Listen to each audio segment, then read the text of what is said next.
Bakit ngayon kung kailan ay sarado na sila? Bakit ba hindi ka bumili sa kabilang kanto? Ang dapat mong bilhin, isausan na.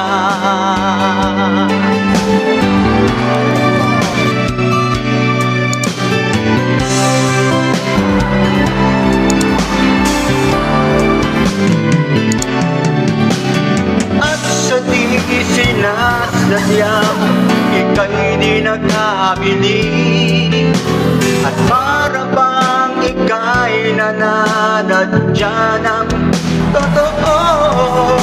Bigla tayong nagtingina at sinabi mo'y naubusan.